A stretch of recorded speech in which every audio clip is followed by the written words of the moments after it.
Que disent ces SMS? Je vous en lis deux et vous me dites ce que vous en pensez.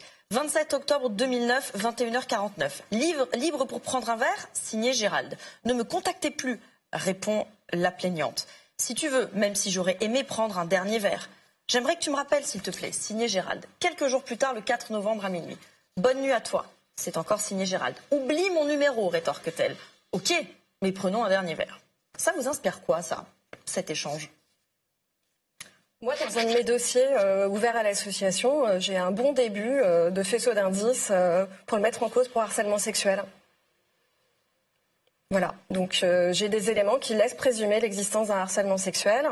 Et à supposer qu'il y ait eu une relation sexuelle derrière, on peut... j'ai des éléments qui laissent présumer qu'elle pourrait ne pas être consentie. Caroline Dehaas? Oui, pareil.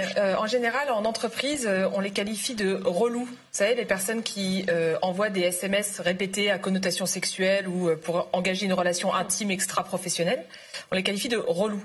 Et moi, je dis souvent en formation qu'en fait, les relous n'existent pas. C'est-à-dire que soit c'est une personne qui drague quelqu'un, et en général, si on dit non, on arrête en fait. Alors, ça s'appelle un gros râteau. C'est pas du tout agréable de se prendre un gros râteau, mais ça arrive, c'est la vie, on passe à autre chose. Soit en fait, on revient à la charge, et ça veut dire qu'on n'est pas du tout dans une relation de drague, on est dans une relation de pouvoir. Et c'est exactement ce qui est en train de se passer là dans les SMS que vous lisez. On est dans une relation de pouvoir, une relation de domination et de pression, une violence en fait. On peut porter plainte toute sa vie. Oui. C'est-à-dire que si vous avez été victime de violence, vous pouvez porter plainte toute votre vie, d'accord? Le délai de prescription, c'est pas simplement, mais c'est un moment où l'action publique va considérer qu'il y a prescription. Mais rien n'empêche de porter plainte. Pourquoi c'est utile? Parce que parfois, en fait, il y a d'autres victimes qui ne sont pas couvertes par un délai de prescription. Donc c'est toujours important de le rappeler, on peut porter plainte toute sa vie. Imaginez, donc là il y a François de Rugy en commission, mais imaginez, vous êtes policier, policière, vous avez envie dans votre commissariat de faire un truc un peu volontariste, ou vous êtes préfet ou préfète, et vous voulez dans votre département faire un truc un peu volontariste contre le harcèlement sexuel au travail et contre ce qu'on appelle le chantage sexuel, en fait, ce qui est du harcèlement sexuel. Comment vous faites quand votre ministre est mis en cause exactement pour ces faits-là? Ça pose un problème. Donc c'est pas uniquement un problème politique, comme on l'a dit juste avant, c'est aussi un problème de derrière mise en œuvre des politiques publiques. Moi, dans mes formations aux fonctionnaires, je parle de la circulaire, d'accord, du 9 mars 2018, qui est une circulaire qui met en œuvre les politiques internes de lutte contre le harcèlement sexuel au travail. Elle est signée Gérald Darmanin. À chaque fois que j'en parle en formation à des fonctionnaires, ça pouffe dans la salle. Mais comment on fait pour l'appliquer derrière? Les gens, ils sont morts de rire. C'est horrible. C'est-à-dire que ça enlève toute légitimité et toute capacité, je pense, derrière, de mettre en place des politiques publiques efficaces. On entend parler de l'affaire Darmanin dans toutes les formations qu'on fait. Comme un contre-exemple, parce que du coup, on fait des études de cas avec nos stagiaires. Et donc les stagiaires nous disent mais ça ressemble en fait à l'affaire Darmanin. Donc vous nous demandez en fait de licencier. Quand on fait des formations RH par exemple, vous nous demandez de licencier parce que c'est la jurisprudence en droit du travail en fait de licencier pour ce type d'agissement des salariés alors que en fait on les licencie pas au gouvernement en fait.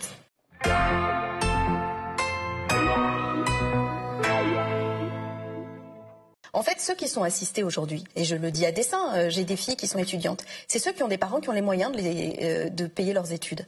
C'est ça la réalité. C'est que Bruno Le Maire, il a fait ses études comme un assisté. Bien plus que ceux qui sont obligés de faire des petits jobs pour vivre.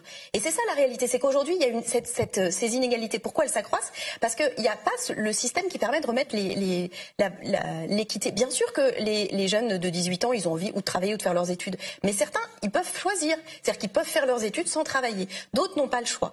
Et la question, c'est de savoir comment on redonne le choix. Et surtout, est-ce que c'est pas une question centrale pour notre avenir? Les jeunes qui sont formés aujourd'hui, c'est ceux qui vont prendre en charge la société dans les 10, 20, 30 années qui viennent. Là, on a l'impression qu'on privilégie quelques-uns, une génération presque, et une partie de cette génération au détriment de l'immense majorité de la population, puis aussi au détriment de la cohésion de la société. Parce que je pense que quand même une grande partie peuvent trouver qu'il n'y a pas de justice à ce que ces écarts de rémunération soient devenus si importants, ces écarts de patrimoine soient devenus si importants.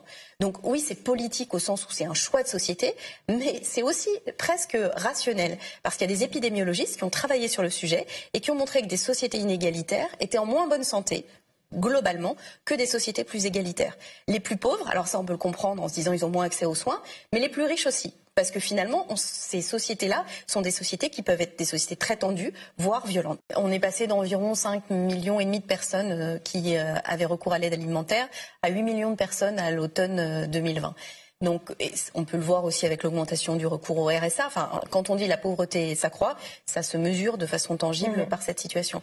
Et 8 millions de personnes qui ont recours à l'aide alimentaire sur 67 millions, sur un pays de 67 millions, un pays qui est riche, un pays qui est capable d'assurer la solidarité, c'est quand même pas acceptable. Alors, sur la question des étudiants particulièrement, ça met au jour quand même une réalité. C'est qu'aujourd'hui, beaucoup d'étudiants n'avaient pas d'autres moyens pour vivre, tout simplement, et se nourrir, que d'avoir des petits jobs en plus de leur activité d'étudiants.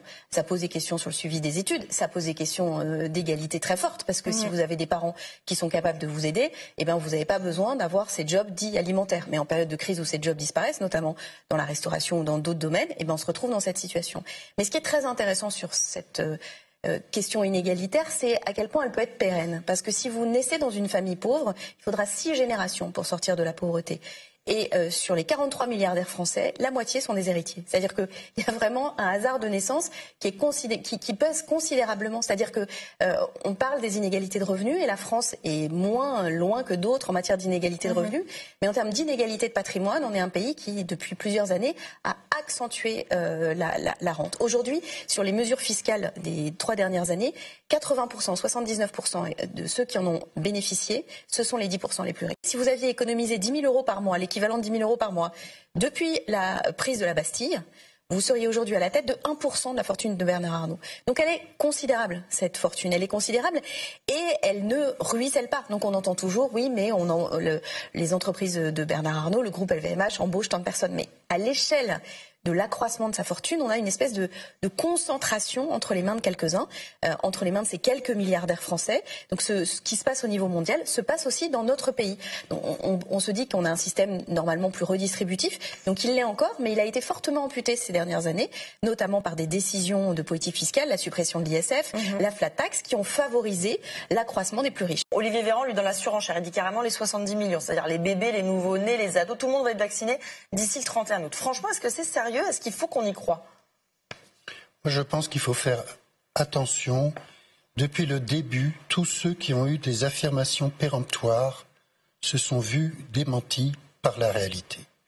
Donc il faut faire attention. Il faut reconnaître que c'est compliqué, qu'il y a beaucoup d'incertitudes. Il faut les dire. Donc ne prendre des engagements que ceux qu'on est sûr de pouvoir tenir. Il y en a beaucoup dans ce que j'ai entendu là, dont il n'est pas absolument certain qu'on puisse les tenir. Comme ? Sur les chiffres de vaccination que l'on a,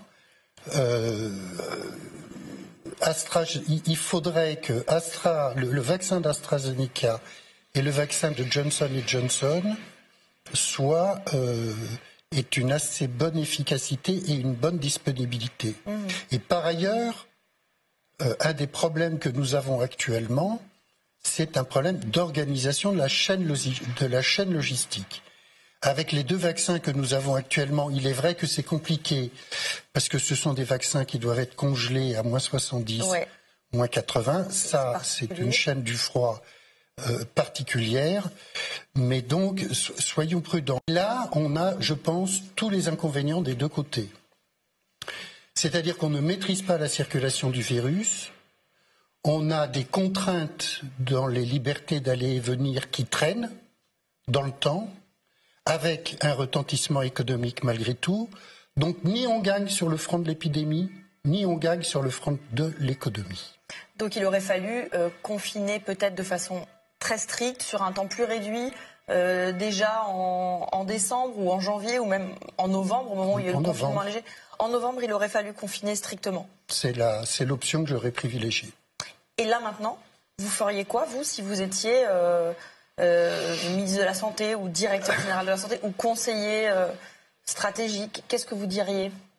Le point de vue que je défendrais est que nous sommes sur un plateau élevé et de tendance croissante avec un nouveau variant qui est plus contagieux et vraisemblablement un peu plus grave la santé publique britannique commence à nous le dire.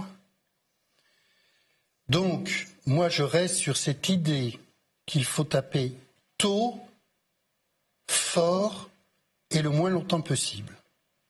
Ça veut dire quoi en pratique? J'allongerai les vacances scolaires de 2 semaines et pendant le mois de février, je confinerai.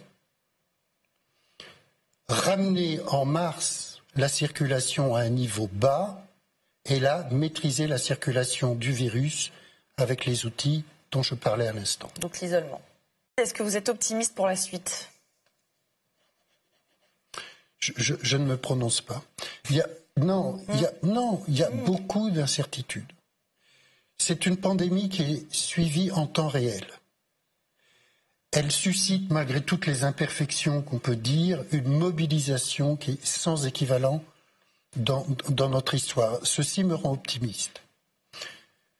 Le virus, il va subir une pression vaccinale.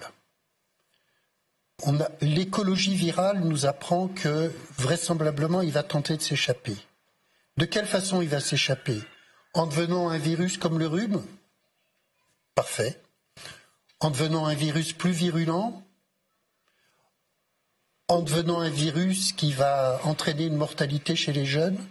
Personne n'est capable de le dire. Donc ça ne sert à rien d'être optimiste et pessimiste. Il faut regarder la réalité, débloquer les moyens. On est un grand pays, on peut le faire. Organiser une stratégie, une logistique performante et avoir comme objectif d'éradiquer le virus. Ce que le vaccin tout seul ne permettra pas de faire à court terme. Emmanuel Macron, moi, quand je l'ai rejoint, je pensais qu'effectivement c'est quelqu'un qui avait du respect pour les idées, avait du respect pour les concepts. Et on peut discuter de savoir si oui ou non, finalement, une vision un peu libérale sur le plan politique, à droite citée, à gauche pour les progressistes ou autres. Moi, c'est des débats qui m'intéressent. Mais en fait, c'est pas du tout le cas. C'était pas du tout son projet. C'était pas du tout son idée. En fait, c'était un pur pragmatique. C'est d'abord et avant tout quelqu'un qui, oui, il aborde la politique comme on aborde finalement, la vie économique. En ce moment, il a l'impression que c'est impossible et que c'est trop risqué politiquement de continuer à défendre une vision de liberté, une vision véritablement humaniste, et donc il va sur cette idée que écoutez, tant pis pour les Français musulmans, si c'est ça qu'il faut pour finalement aller prendre des voix et puis regagner la prochaine élection et empêcher Marine Le Pen. Mais alors à quel prix? Empêcher Marine Le Pen, mais à quel prix? C'est-à-dire qu'au bout d'un moment, si on empêche Marine Le Pen pour aller toujours plus loin dans des idées qui se rapprochent des thèmes qu'elle défend, c'est pas moi qui le dis, c'est elle. Elle dit: j'ai été reçu par Gérald Darmanin, c'est la première fois qu'un ministre de l'Intérieur me reçoit, c'est la première fois que je vois un texte qui est aussi en phase avec nos idées. À quoi ça sert d'avoir été voté contre Marine Le Pen pour Emmanuel Macron? Il n'y a pas une mesure qui, dans ce texte, permet de symboliquement dire voilà, on voit bien ce que ça veut dire. On voit bien qu'on a affaire à des gens qui sont sur une logique où finalement le rapport à l'altérité, à la religion est finalement un peu le même que la droite très conservatrice. C'est tout un ensemble, c'est plutôt une espèce...